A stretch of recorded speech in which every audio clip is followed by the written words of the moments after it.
BJP प्रवक्ता संबित पात्रा ने कांग्रेस और उसके नेता राहुल गांधी पर बड़ा हमला बोला। पात्रा ने एक प्रेस कॉन्फ्रेंस में ऑपरेशन सिंदूर को लेकर कांग्रेस की ओर से उठाए सवालों का जवाब दिया।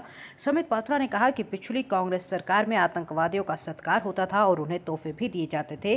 वो दिन हमें याद रखना चाहिए कि कुछ ऐसी पॉलिटिकल पार्टी है, खास करके कांग्रेस, जिन्होंने आरंभ में तो कहा कि हम देश के साथ खड़े हैं, हम सरकार के साथ खड़े हैं, मगर कदाचित एक दिन भी ये सरकार के साथ और हिंदुस्तान के साथ, भारत के साथ खड़े नहीं थे।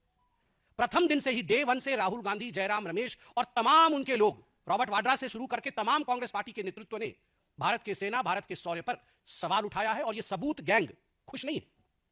भारत ने जो किया है उस पर यह सबूत गैंग खुश नहीं है। कल तो मुझे बड़ा दुख लगा और आश्चर्य भी लगा। आप सोच के देखिए, जयराम रमेश जो कि दाहिने हाथ है गांधी परिवार के, उनका बयान आता है और उनके बयान में कहा जाता है कि यहां आतंकवादी घूम रहे हैं और वहां जो है सांसद घूम रहे हैं। एक ही सांस में आपने आतंकवादियों को सांसदों के साथ समान कर दिया। अरे आप ये तो सोचिए कि जो सांसद घूम रहे हैं, जो सांसद बाहर डेलीगेशन में गए, वो घूमने नहीं गए, वो भारत के पक्ष को मजबूती से विश्व के दरबार में रखने गए। और उसमें आपके भी सांसद हैं, नाम हर कोई जानता है, आपके भी सांसद हैं जो अच्छे तरीके से देश के विषय को विश्व के पटल पर रख रहे हैं। और राहुल गांधी और उनके लोग कह रहे हैं कि आतंकवादी घूम रहे हैं और सांसद घूम रहे हैं। वो दिन भी था जब आतंकवादियों को पीएमओ बुलाया जाता था।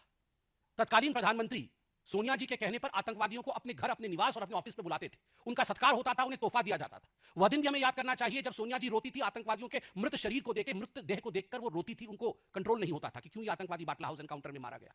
वह दिन भी थे जब 26/11 के बाद राहुल गांधी पार्टी करते थे, बड़ी बड़ी पार्टियां मनाते थे।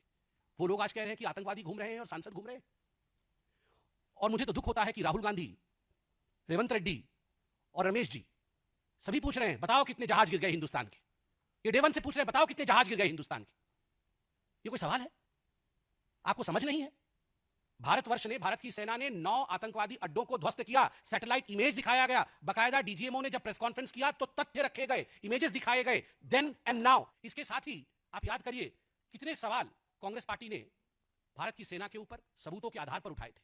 राहुल गांधी पूछते हैं कितने रफाल गिराए, रमेश पूछते हैं कितने रफाल गिराए, रेवंत रेड्डी पूछते हैं बताओ कितने रफाल गिराए। ये जो पाकिस्तान के बब्बर हैं वो हिंदुस्तान के गब्बर हैं।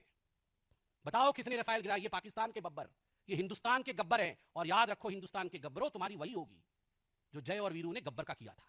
भारत का जय और भारत का वीरता, भारत की वीरता और भारत के जय के कारण गब्बर का पराजय निश्चिंत है।